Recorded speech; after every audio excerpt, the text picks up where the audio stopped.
Alright, this is going to be a little bit of a long one. It is basically, we're going to go through all mechanical fundamentals that have to go with your, peeking, holding, crosshair placement, pretty much all, like, the baseline stuff you do. That is not too much about using your brain, pretty much. So, to start out with peeking, with your movement stuff, the whole thing with peeking is, let's say someone's holding right here, right? Here. Because of angle advantage, you don't want to be peeking as close to the wall as possible because right about here, they're going to see your entire shoulder before you even peek. Before you can even see them, if someone's good enough, they'll aim through the wall right here and dome you. So you need to make sure that when you're peeking, especially if someone has an angle advantage on you like this, you want to be as far from the wall as possible and peek. With common angles, you'll usually do a thing called a jiggle peek, where, since someone is expecting someone to cross here, they're going to be really primed and ready to shoot if they see anything. So the strat is you peek with your knife out, usually close to the wall, but you use your hand model, basically, as an example, to know when you're peeked out enough. And you'll bait out a shot, you'll know someone's there, and then you could go on with clearing. When you're peeking normally, you basically want to make sure that you're peeking just with A and D, because if you're doing, WA, WD, whatever, you're moving at a diagonal, which doesn't seem so bad, but it actually is. The whole reason why is, from this person's perspective, right? If you move at a diagonal, either forward or backwards, doesn't matter, you're actually moving way slower than you would be if you would just move directly to one side or the other.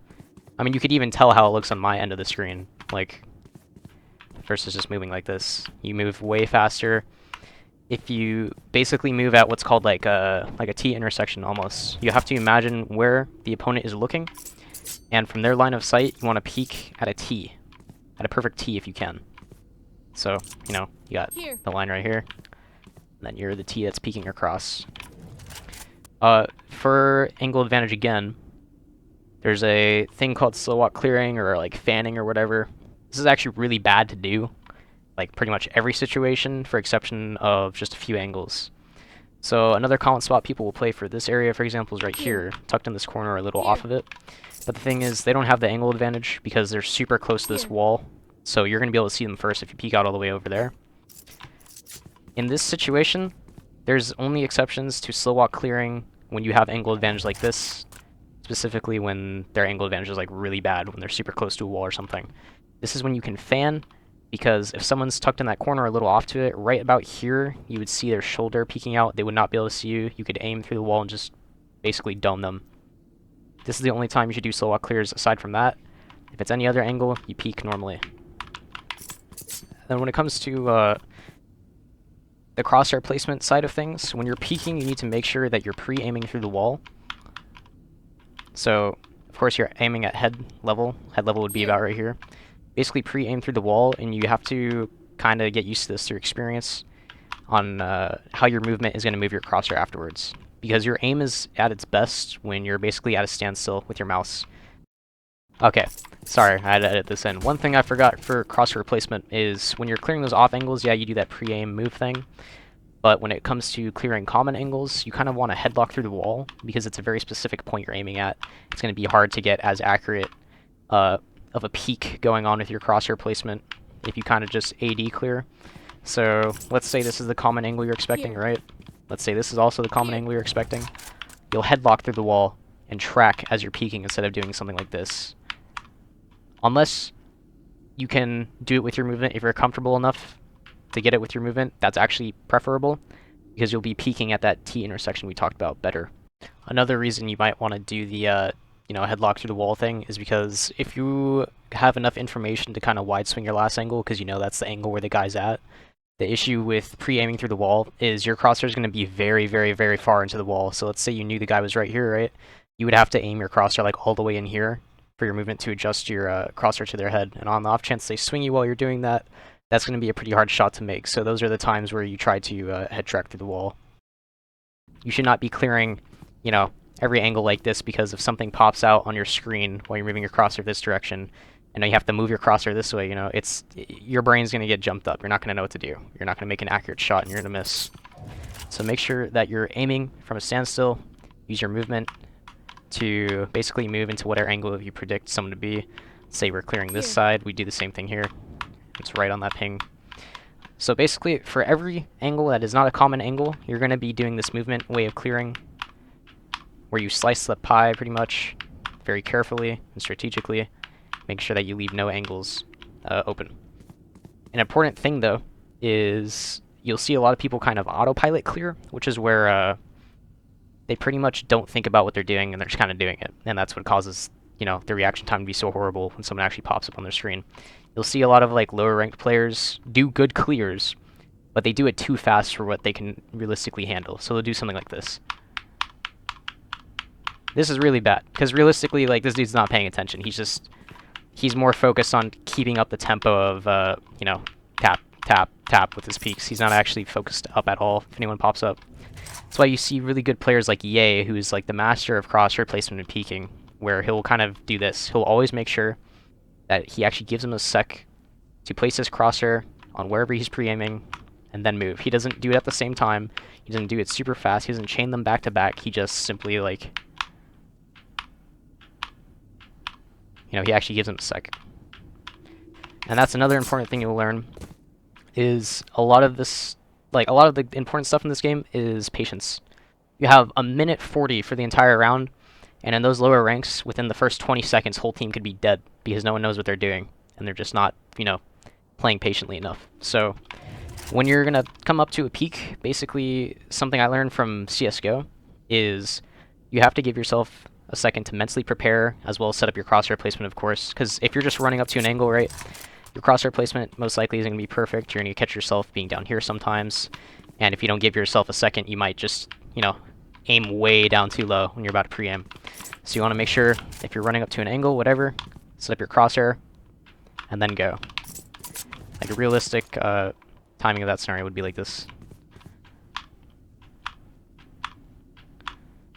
It's all about giving yourself time to think. That is this entire game. But you want to make sure when you're slicing angles that you're not slicing too tight, because the thing is, like I said, if you don't have angle advantage and you accidentally peek out like this, you can't see them, but right now they could probably even see your face. That's how good that angle advantage is. So basically, the less angle advantage you have, depending on how far they are, you have to commit more to that angle. So for this angle specifically, I'm not going to, do super close peeks like this, unless I'm jiggle peeking, of course. I'm going to commit a more wide swing like that. And then for the rest of these angles, I could sure, peek just a little tighter, but pretty much about the same. And over here, this is why we do the solo queer, because I could peek really tight, and I'll see this person first before they can even see me.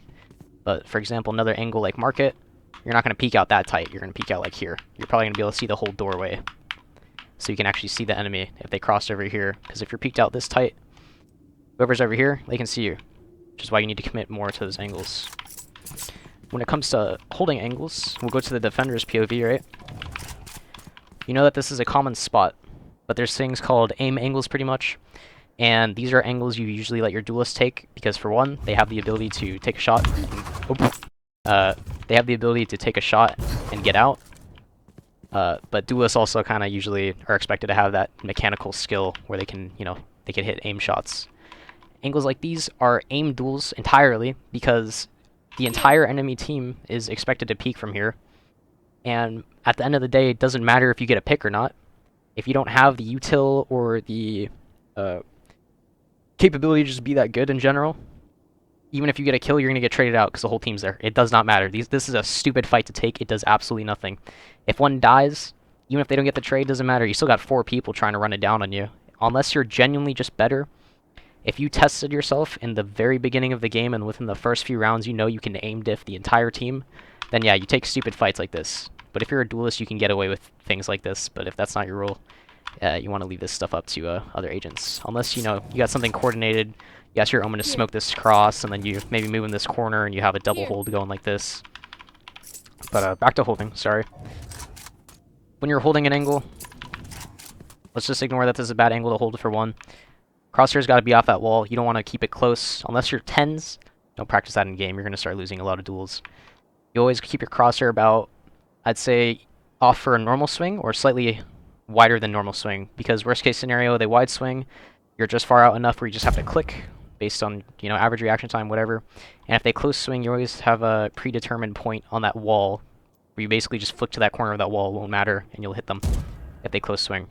But if you hold for a normal swing or a really close swing like this, chances are if they wide swing you, you're just not going to be able to react fast enough unless you're just really good. The thing I forgot to mention here is, of course you want to like try to predict how far or how close you need to hold your crosshair on the wall. But that kind of just depends on a lot of factors. Like if you're in the lower elos, usually people just run it down like just constantly. You're always going to be probably benefiting from holding from super wide swings or whatever. But once you approach the higher elos, if someone's good enough, you're not going, like, realistically, you're just not going to be able to predict how they're going to swing. There's a little bit that goes into it, like if someone's, you know, jiggling an angle a lot, most likely they're trying to bait out a shot and they're going to wide swing you. And then when it comes to marksmen, so you have ops and marshals or whatever, those people usually will not swing out wider than like a close or normal swing unless they have a dash or something. So there's little stuff like that that goes into predicting how someone might swing, but if you're going up against a good enough player, you're not going to predict it, which is why you need to have like a set point that you practice on a lot. For me, that's normal to slightly wider than normal, like I just explained. Another thing is when you're holding a common angle like this one, you want to make sure you're peeking it in intervals, pretty much, because they're gonna catch you off guard pretty easily. Actually, no, sorry, peeker's advantage, not catching you off guard. There's a thing with ping and delay, is a whole thing I wouldn't want to get into, but all you can imagine it is imagine how hard it would be to react to someone peeking first, knowing you're going to be there, versus you just holding them and expecting to be able to hit that shot when they peek out. You're sitting on this corner, pretty much, right? They know you're going to be here, so they just have to pre-aim. It's like if they really wanted to, they could pre-fire, which is something you, like, it is not humanly possible to react to something like that in time. So you would have to peek at an interval. You might even use like audio cues to catch them off guard, where you hear them walk up, and then you peek and get a kill. So for common angles, the whole trick is you peek in and out, in and out. You wait maybe like 2-3 seconds, peek again, saw nothing, go back. Peek again, saw nothing. If you're on an off angle, you don't peek like that. This would be considered an off angle, where you're in this corner and you hold off the wall. You don't peek out like that, you just get ready to hold. So don't stick in those corners, that's important. One thing I learned from R6, this is not as big as a deal in Valorant in comparison to other games, but if you're holding to a piece of cover and someone has vertical angle advantage on you, you actually want to stick as close to the wall as possible. Like I said, it's a little more rare for it to happen in this game, but it does happen occasionally, which is why you gotta watch out for it. So let's say there's someone watching hookah, they're on top of this box. I currently can't even see my cam, I only see the icon, and if I were to go into cam mode right now, you could, especially with Cypher's hat, definitely see that there's a skull popping out backside that you just tap on. So that's why you gotta watch out for those angles. One last thing I wanted to show for peeking, because a lot of this stuff is just peeking. This is a common angle you'll find yourself stuck in on post plant. Lane is going to be the hardest thing to hold here, and for one, they got that vertical advantage on you, so it doesn't even matter that you're this far. But like I was saying earlier, with common angles, you want to make sure that for one, you're not super close to the wall. You want to make sure you're out here, but you don't want to be holding out, because 9 out of 10 times, unless the guy just sucks, you're going to die if this guy peeks out like this. So you need to make sure you wait for an audio cue, or you time some intervals, and you peek out like this occasionally. But that's pretty much it for aiming mechanics. Everything else that's like super tiny, but important to learn will kind of come to you through experience.